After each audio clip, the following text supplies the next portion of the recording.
Hey guys. Hey guys.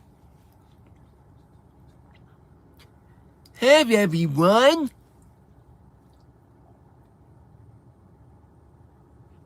Friday, September 24th. How are you doing? Shades Bear, Arwen, how are you? Tagif, Aza, Lagrau. Some freaking head.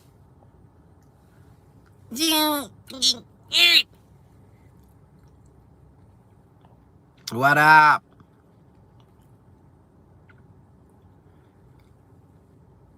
Howdy doody.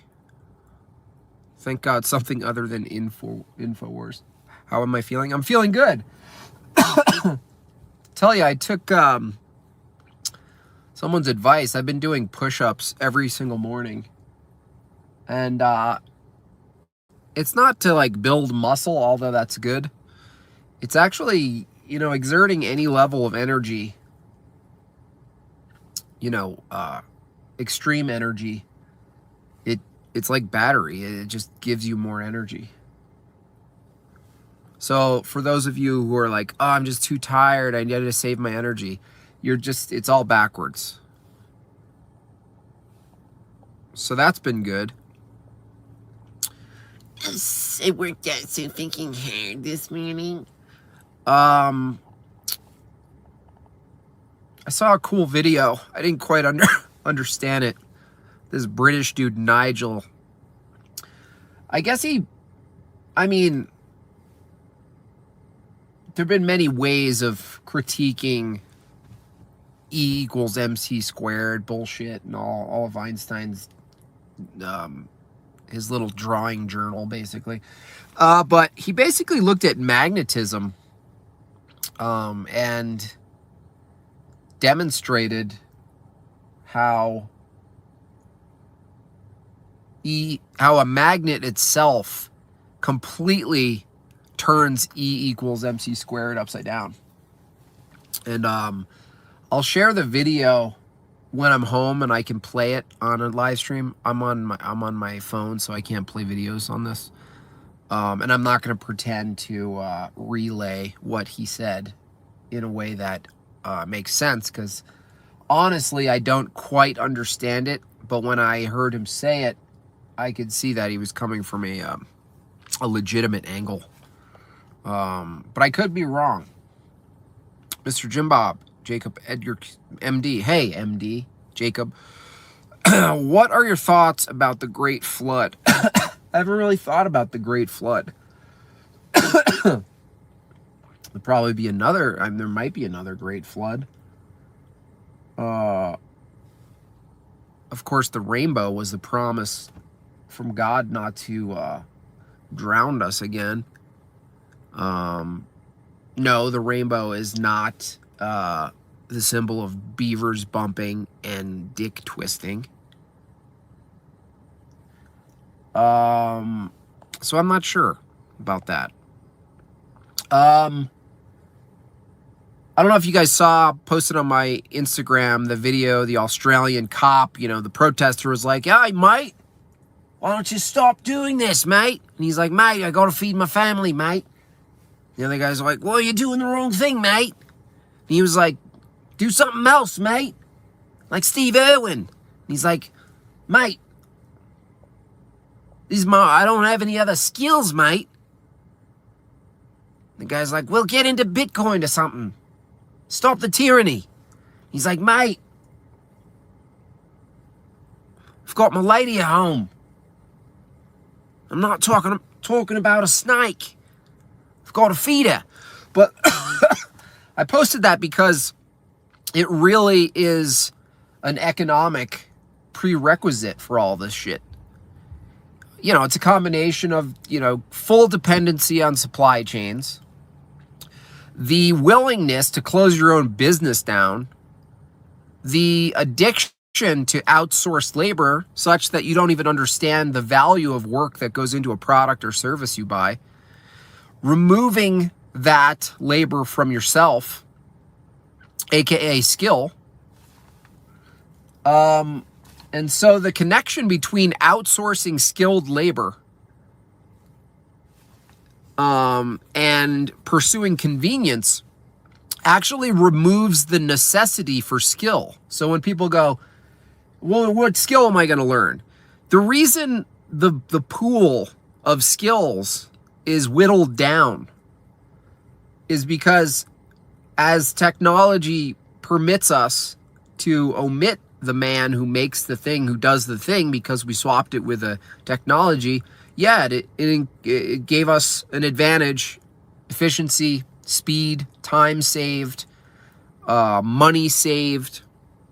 But the slap of the other side of it, double-edged sword, is that you suddenly shrink the value of skilled labor because it's been just replaced with something else, such that when an emergency happens, I put that in quotes because they could just fabricate a bullshit emergency and justify the implementation or the expansion of government via healthcare workers with badges, via police walking around, mate. I'm sick of the protesters too. He said, I've got no other skills, mate. That's exactly what I was talking about.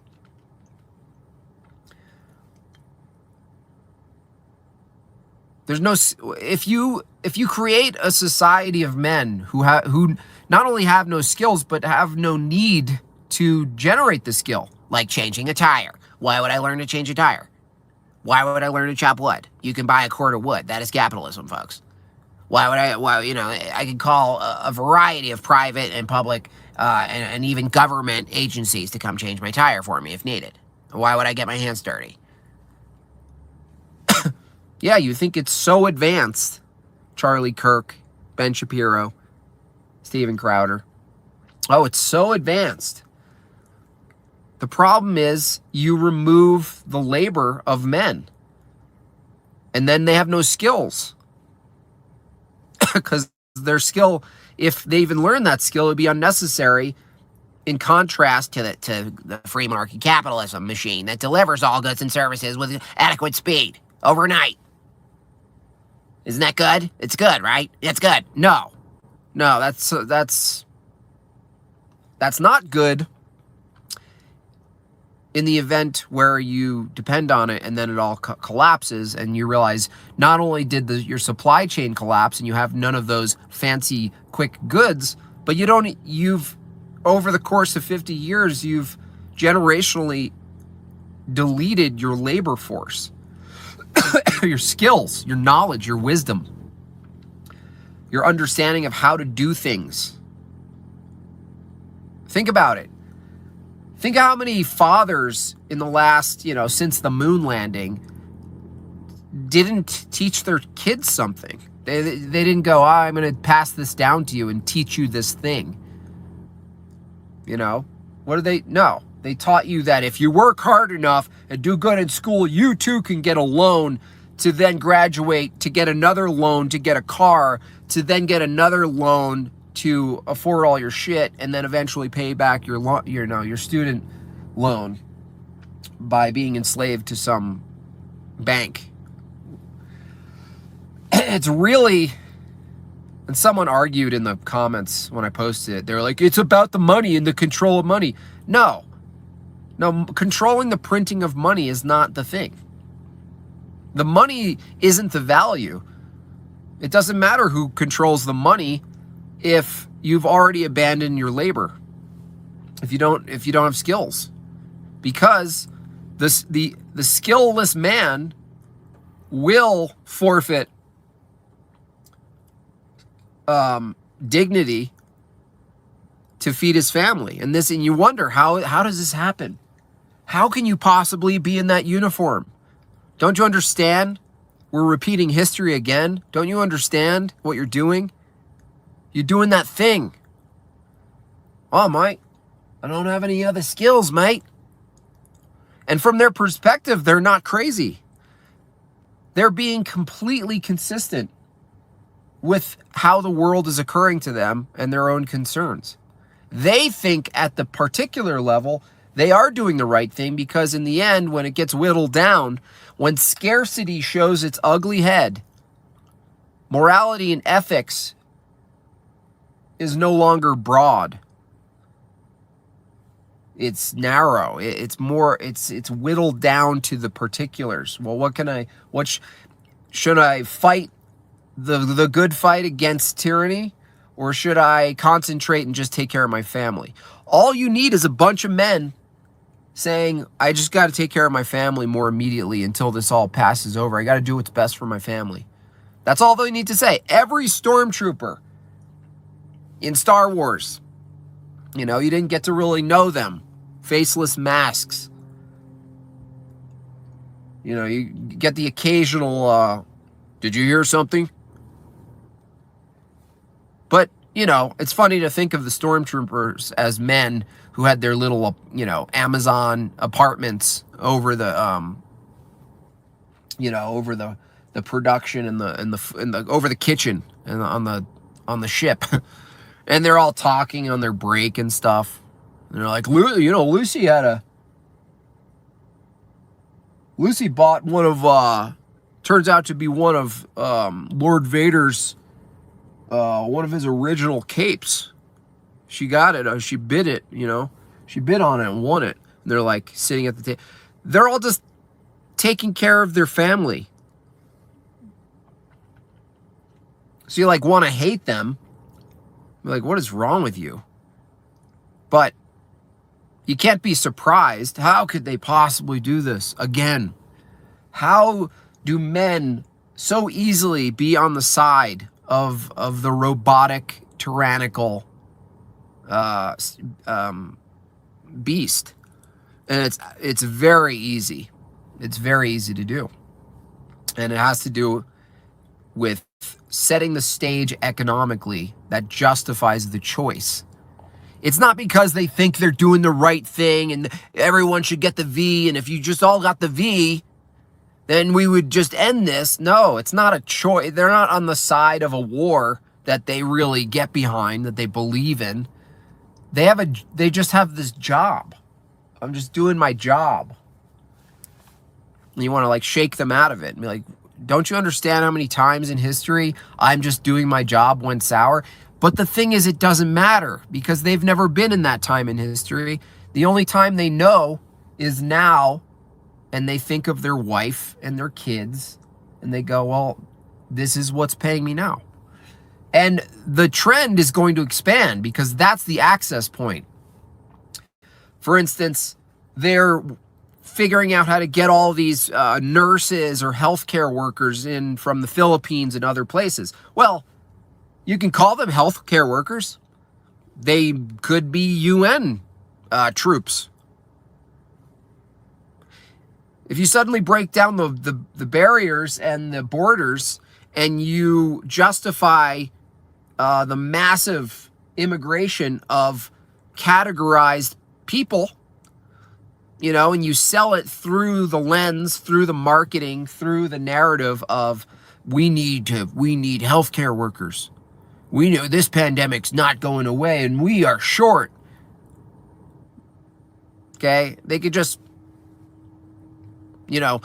what I see is the access for these globalists is really turning healthcare workers, turning uniformed workers into gun-wielding uniform workers.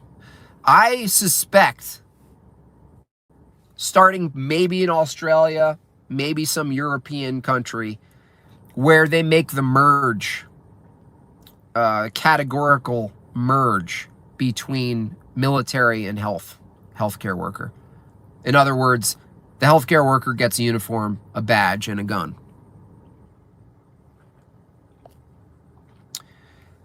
And if you don't have a skill, I might as well just join up. Well, I mean, what happens with the kids when they're 16, 17? They're kind of dumb. They were jocks. They know their football career's not going anywhere.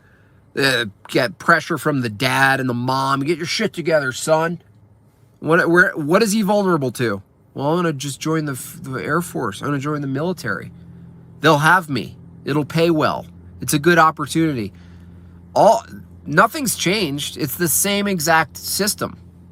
It's just that now you expand it to, regulators of masks, lockdowns, vaccines. It's just a different war. There's a reason when they launched this thing that they used the language of war.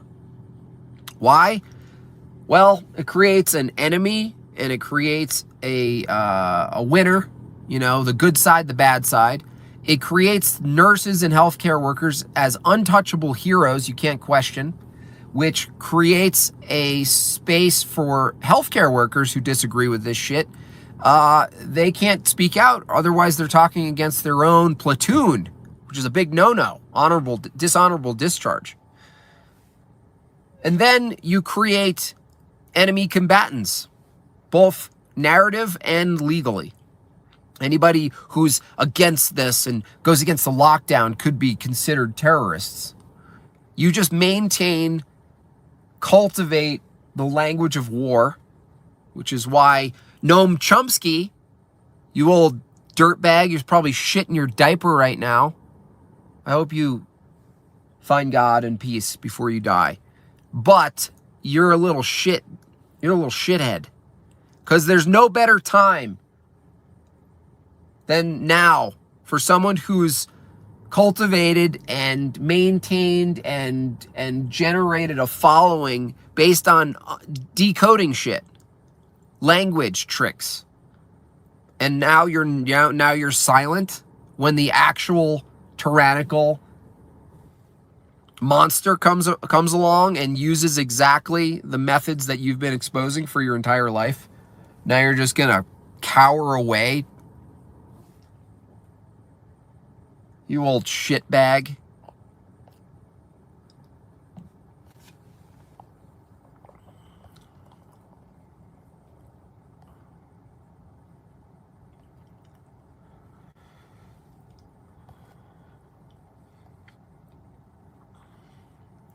They choose order over morality. Yeah, and convenience and just, self-preservation is a very strong.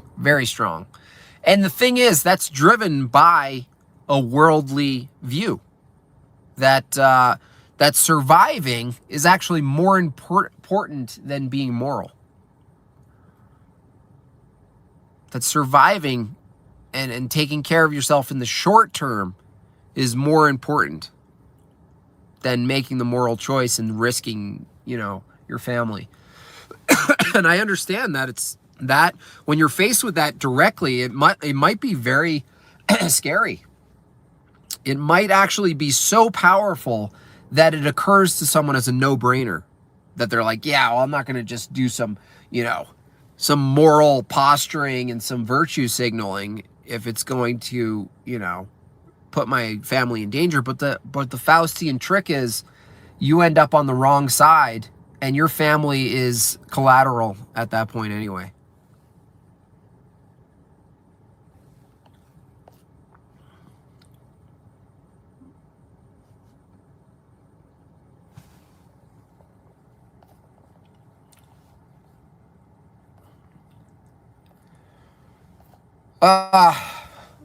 But Australia has always been the testing ground for products, services, narratives, policies. In this case, massive overreach of the government. And they do a little test run. They test all their products there. It's the ultimate Western live. It's the Western live test. What do you call it? Focus group. Product testing. That's what's happening, except the product is a government policy, a technocratic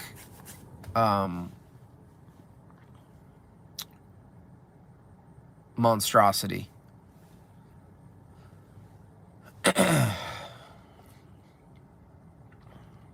It's been a prison colony since its settling. Yeah. It's just, I mean, that's where it's all going, is these fluffy outdoor prison systems. You know, New Zealand's a prison system already. You get to go get your drinks and do your fun things as long as everyone's negative. But as soon as we get a positive test, and we see a positive test, and we get one case, we've got to shut everything down until everything's negative again. Yeah, it's pretty good, you know, once everything's open. It's just that, you know, when they decide there's another outbreak based on their modeling system, we just have to stop, you know, living again. You know, it's just a trade-off. Yeah, it's called recess in the prison yard. You know, the bell rings like in high school. The fucking bars open up, the gates open, and then you get to go work out and fraternize in the yard until the Warren sounds the horn. And then you're back in your houses until everyone's negative.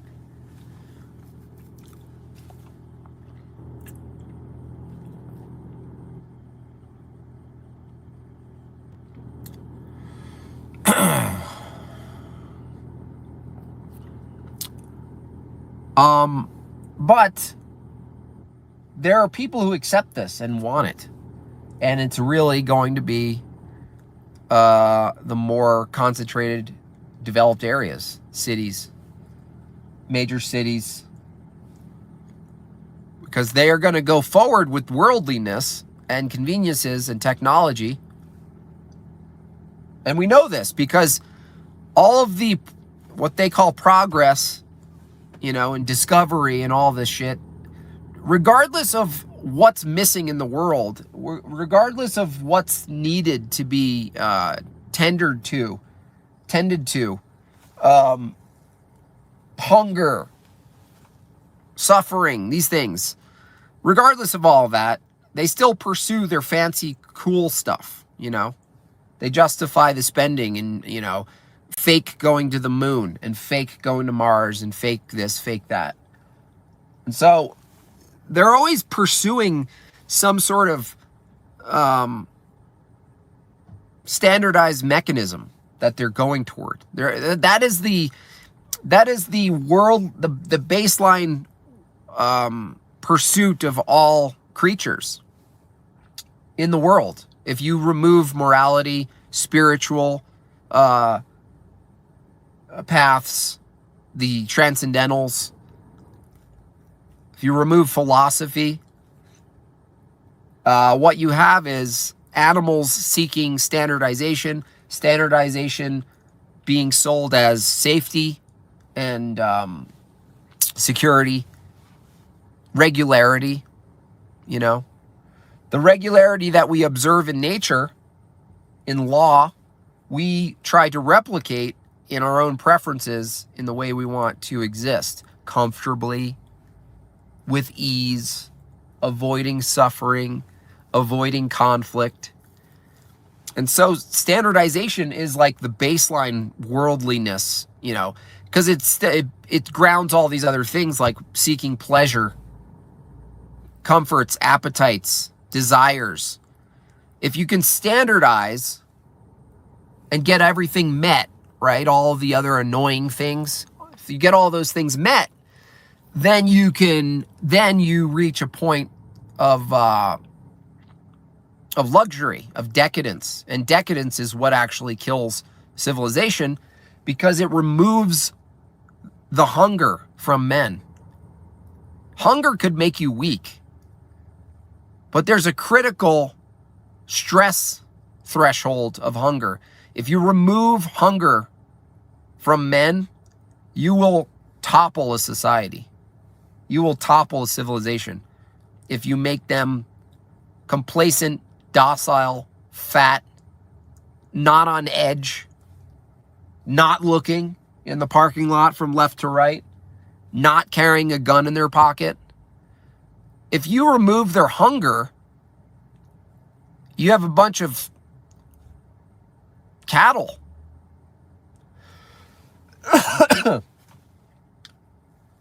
And that's what's happened, but it's not just they. There's no they just sell you what you want. And so we're in a turning point where men are going to be reminded brutally that it's their hunger.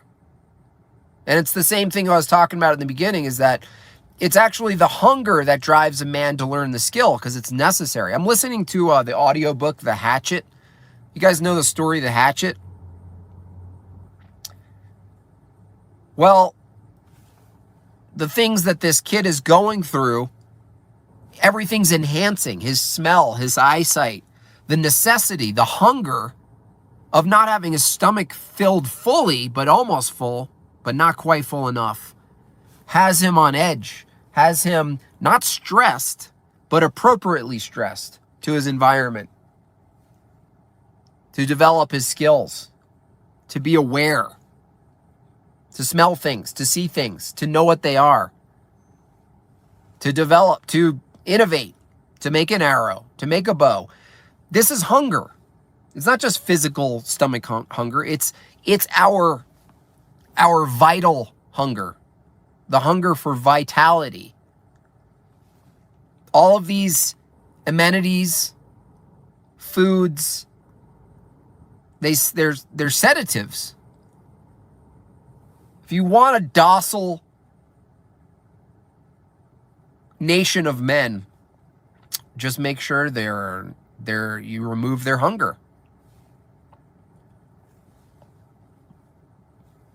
And that's all you have to do. And then as soon as that's threatened, that's the carrot. Oh, I want my hunger back. And that's when you get the uniformed Australian.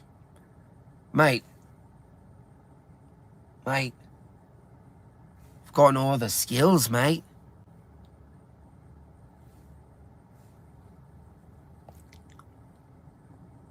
You got no other skills because you were never in the environment where you had the hunger to learn a skill. So now it's actually very difficult because most of us are still being given the sedatives, given the full stomachs. Our sight, we don't even need our smell. We don't even need better eyesight. There's no pain that's catalyzing our own development and growth in the physical based on the tools that we were given as creatures. So that's all being removed. But even when there seems to be hard times that we're calling hard times, we're still, I just want this to go away. When in reality, it's almost the best thing to happen for men in any given nation, in this case, the entire world, because the game is happening top down. Same narrative is written everywhere. Is that men confront their lack of hunger. And maybe it's best that they're put in a position where they're hungry, both physically, spiritually, and all this other garbage fed by, what will soon be little drones delivering you all your goodies so you make sure your stomach's full. Make sure you don't get sick. We don't want your body to do its own work responding to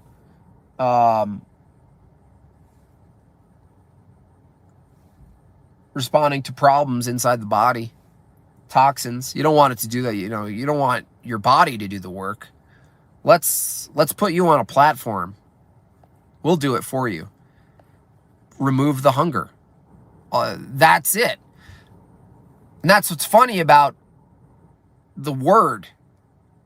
is that, when you look at I was talking about how gamification is going to lead to Hunger Games. And it's almost like perfect that that's the name. But it's a trick. It's actually the reversal. It's actually the game is delivered by giving you what you need and taking your hunger away. It's not the other way how it's sold where, it's sold in this weird inverted way. Because the real control is actually is feeding you, just like having a pet. Keep him fat and sluggish in the cage, and he's mine. If he gets desperate and he gets hungry, he's going to start thinking his way out of the cage. He's going to start getting feisty. He might sharpen his teeth. He might figure out some new way to do like a hamster jump backflip, a drop kick. The hamster might figure out a way to do the Liu Kang Mortal Kombat bicycle pedal kick across the screen. But you keep him fat. Why would you even need that? Why would you need to develop anything like that? So it's challenging because as you and I who see these things and we kind of know where we should put our efforts, growing food, knowing people who farm, knowing people who slaughter, having weapons, having bullets, knowing people who can fix guns, make bullets, knowing how to hunt, you name it. There's a whole list that we could all be learning ongoingly. The challenge is we're still, even the woke ones, are still in a system that mostly makes us the docile and fat. It actually takes more work to learn these things and to practice them and have them at arm's length, right? It's actually harder to do that than it would if everything was taken from us. We would learn it quickly, immediately. We would need to. And I think this is what Ted Kaczynski, if you're listening,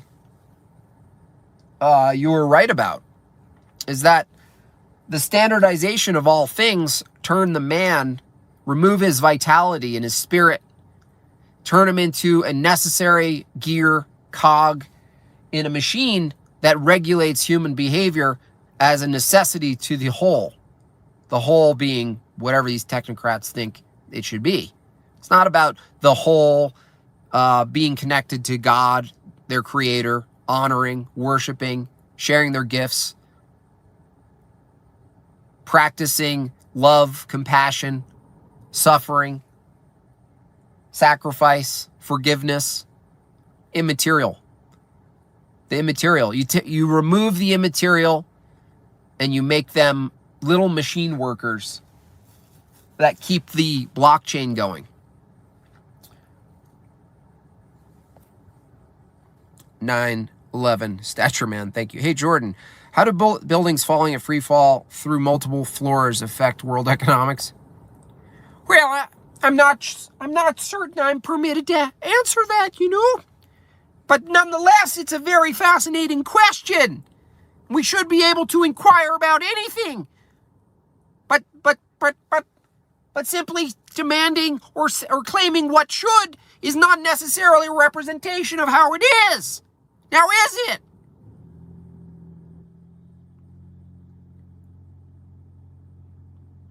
The thing is, how economics are affected.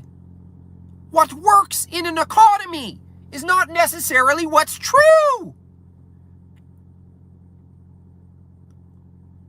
There are deeply false, misleading narratives that could result in culture that creates and maintains economics around products and services that reflect that narrative, So if you're questioning whether something happened the way it's been said, I would not look to economics to argue whether it's true or not. You know?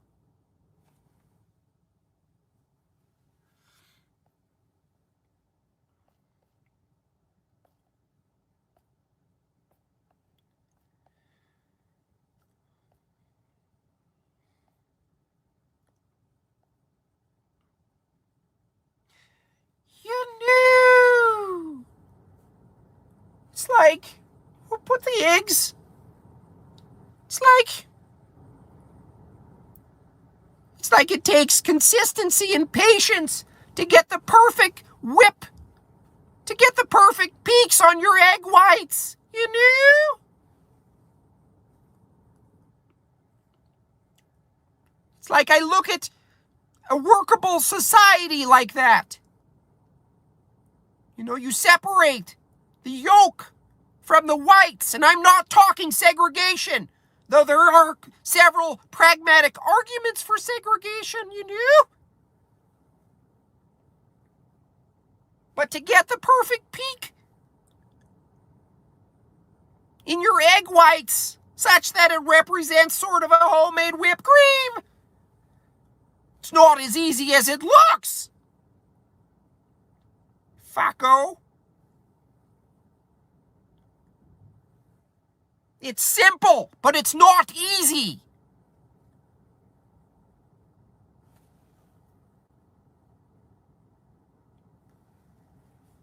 It's like it has to be done consistently over time. It takes finesse, takes patience. There's actually a level of boredom that's required. But in a society that's constantly taking away their attention from one thing to another, it's very difficult to establish agreements about pursuing that kind of consistency because it doesn't pay off in the near term, you know? And that's the problem with this technology, you know? Is that it trains you to expect immediacy, you know?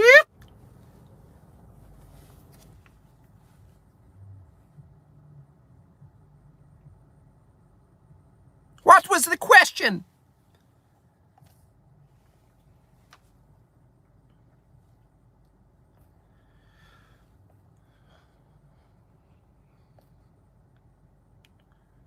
You know, society is not just the cream. That I would say that's just the foundation, you know? Say society is more like an eggnog that only seasonally comes into fruition as it should, and then it goes away. And it's probably a good thing that it's temporary at its peaks, so that you know what you're missing when it goes out of whack.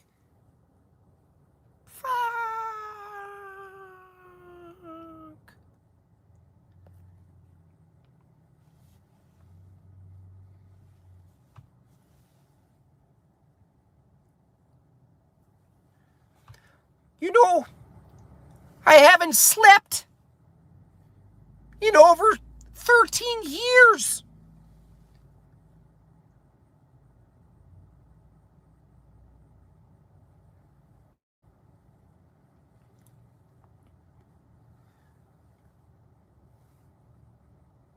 And I haven't dreamed in even longer.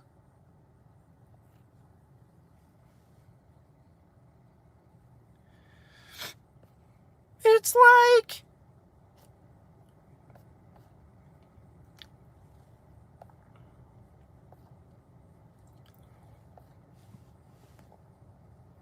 like alter your DNA, bucko, or someone's gonna do it for you.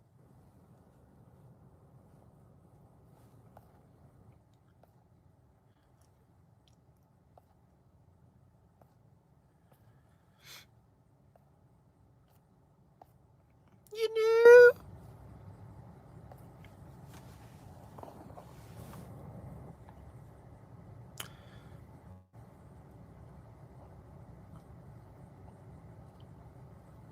Jordan went on an eggnog bender in Russia.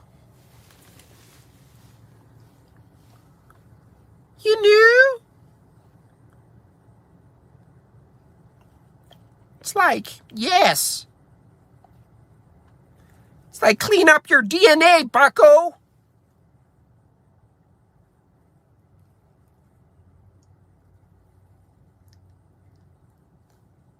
It's like I have all 7 vaccines, you know?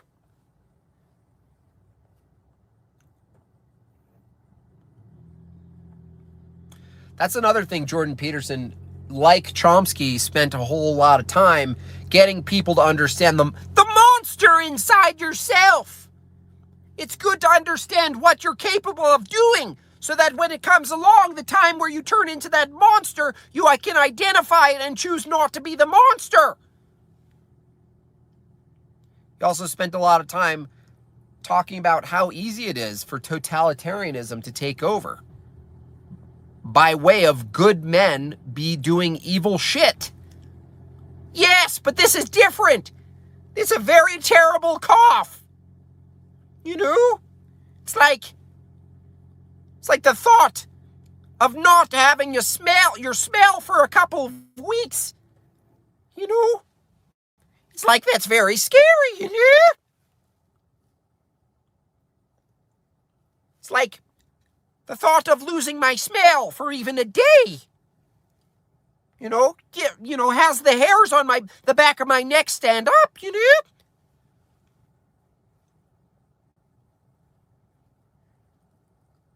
It's like, what would I do if I couldn't smell the blood of the raw meat in my garage, you know?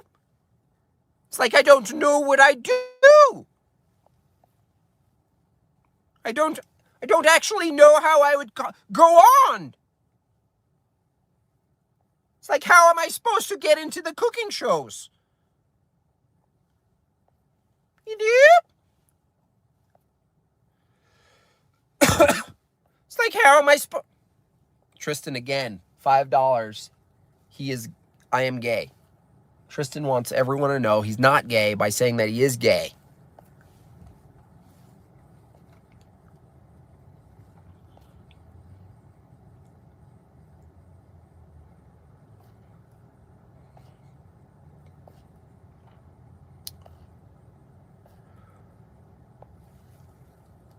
It's like, I may not be able to smell the blood or the raw meat, but I could still pulverize it, turn it into a powder form, and it's still going up my damn nose.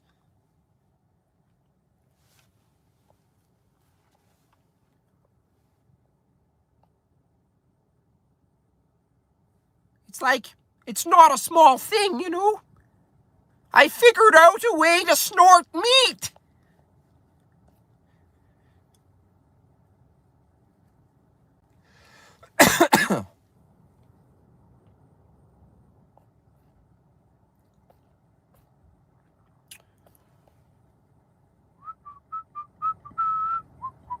Why are you wearing a mask, dude? Why?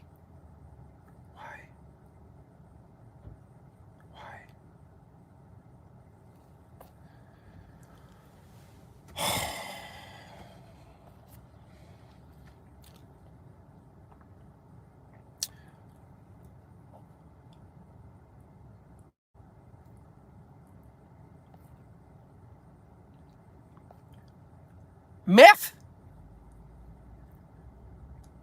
Meth be nice. Yes, it is. Meth is nice.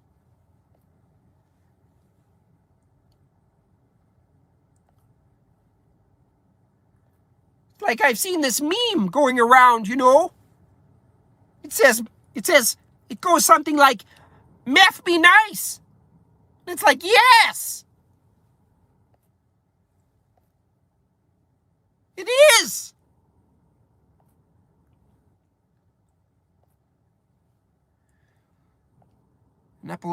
An epilogue to Jordan going back into practice of after the person leaves and when he says about them to himself would be hysterical. Oh yeah, there's going to be a lot going on. I'm almost done editing, and I got a buddy, you know him, Jimmy James. He's in the chat, I think, to make the theme music. I shared one aspect of the title screen with you guys, but he's created some really cool music, and I'm very excited that it's just not filler music. To work with people who do what they do and their skills and their God-given gifts, it's time to break out and utilize those things. And it's cool. It's going to make it really cool. And I'm very excited about it because it's going to be like well done. My most well done animation with the most detail and richness and volume. And it's only going to get better. So, and when I'm done, I will share probably bits of it. I think they'll all be about 2 minutes long.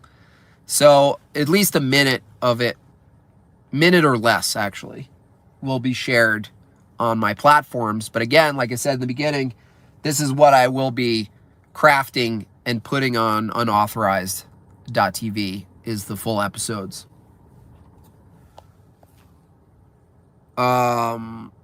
Does Johnny Depp snort meat? I don't know.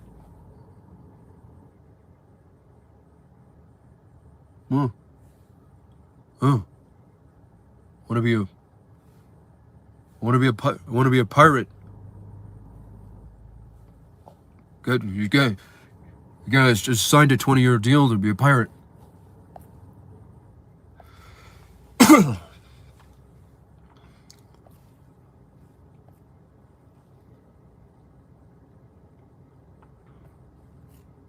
Fun fact, 1918 article in the San Francisco newspaper featured doctors saying masks had no effect. Oh, they have an effect. They just, you know, you cough into them and you might get some bacterial pneumonia if you overdo it. Gypsy? How are you commenting if you don't hear or see anything? You just see a chat? That's weird.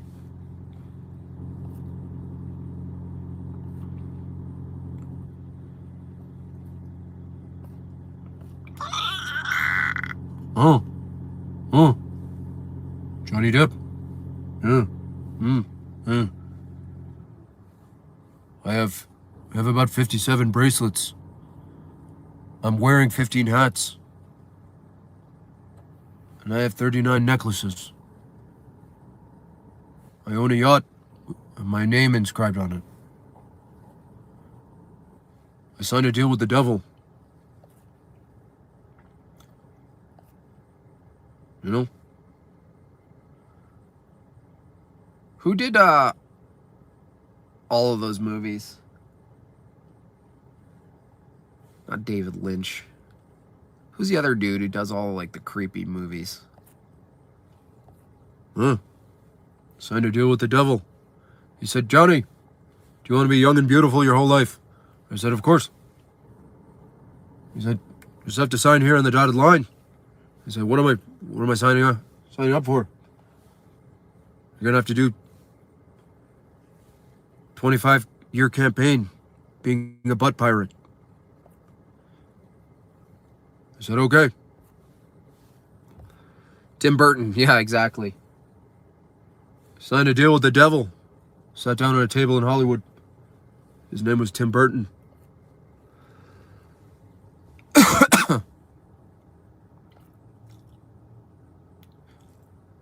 Oh. Hey, you should get something to eat and eat in the car. I already ate. That's how much I love you guys. I eat really quickly.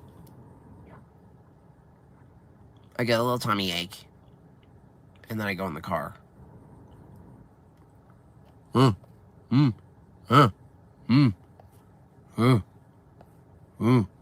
no longer relevant. My deepest fear. When I turned 69, a couple months, nobody's looking or taking pictures of me anymore. Gotta do something. Gotta eat a kid. Gonna have to eat a kid.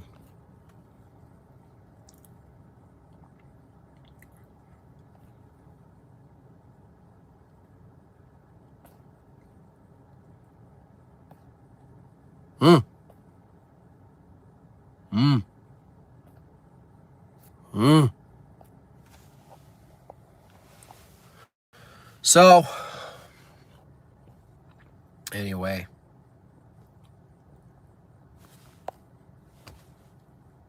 Do you eat Nashi? Who's this plain cheeseburger? Who is you?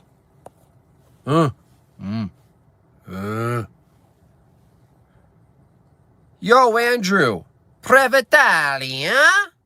Andrew Previtali. Eh? Molto, molto. Molto, molto.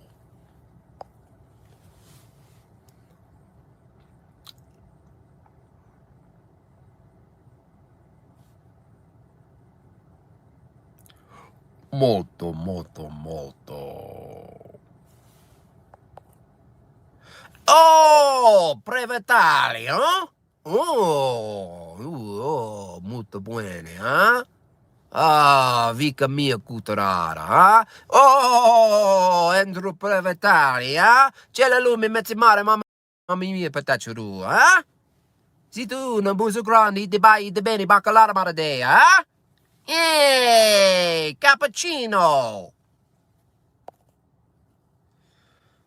Just got here. Can you stream for another hour? No. If I get enough signups for unauthorized TV, I can stay home and do shit all day and not have a day job. It's all up to you guys. Oh! Yeah, for $5, I can stay for many hours. $5 a month, unauthorized.tv. I'll do this all day. I'll make cartoons all day. I'll do live streams all day. I'll paint live. I'll paint live for you guys. I'll sit and paint memes live. Anything can get me out of my day job. I actually enjoy my day job. I just rather hang out with Megan and my kids all day. Huh? What'd I say, huh? What the motherfucker say, huh?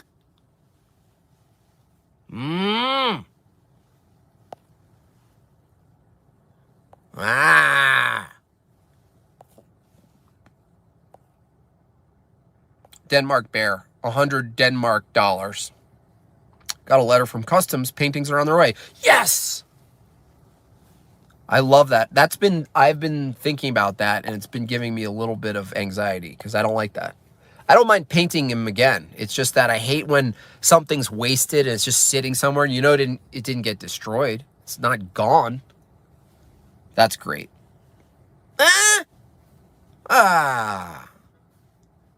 Benissimo, huh?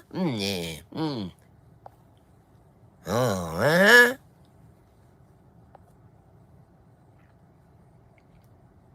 How much is 110 Denmark in US dollars? I think it's about $3.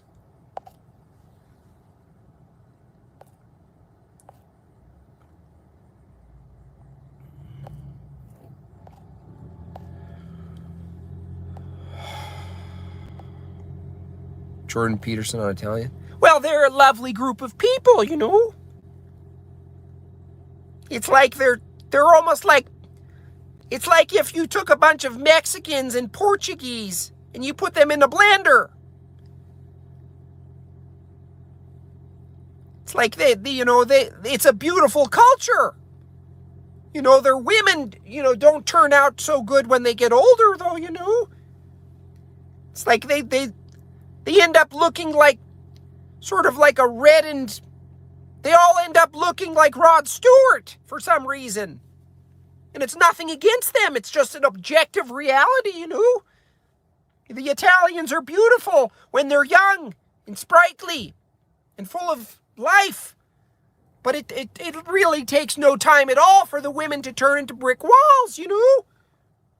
Not that there isn't some sort of beauty or aspect of beauty in that. But again, that's only if you're into brick walls. You know? They suddenly look like, appropriately, like they're made out of stone.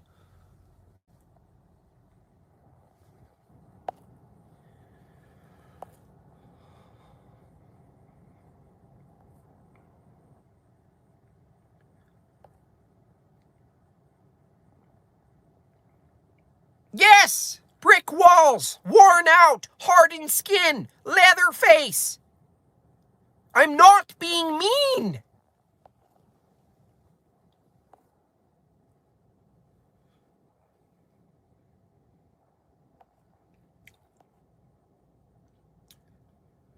How does this psycho have 8,000 subscribers? Well, you're in the chat. So fucking retarded. And stop with the voice. What is that emoji? It's retarded. Why are you using that weird emoji?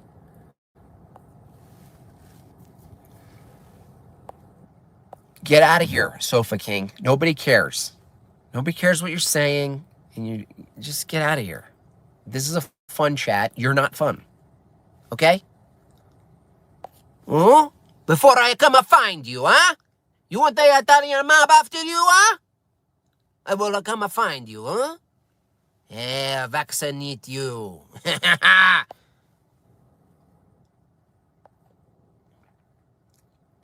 So fucking gay.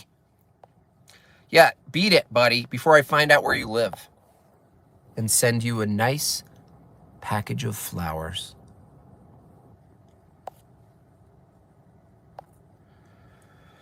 Thoughts on gematria? I don't really get into the number stuff because numbers, you know, you can find any patterns in numbers. And so, you know, the question of gematria is about adding meaning to patterns, but assuming that the meaning is true because the pattern's there. I think that's a trick.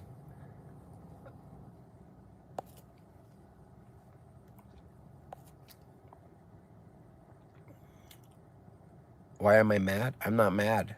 I got some trolls today. Looks like Plain Cheeseburger, Ashley Lamborghini, fake name, and So Fucking Retarded all kind of came from somewhere. They got sicked on me. Well, I hope that they're all in the same small plane. Get the fuck out of here. Get the fuck out of here. Get the fuck out. Like Melinda Gates would say, Get the fuck out of here, Bill. It's over. do you want the house, Melinda? No. I want the malaria project, bitch. Anyway, I gotta go, you guys. I will see you tomorrow's Saturday. I might not stream tomorrow unless it's in the evening. I gotta go. Have a good day. Oh, so fucking, you're such a retard. Bye.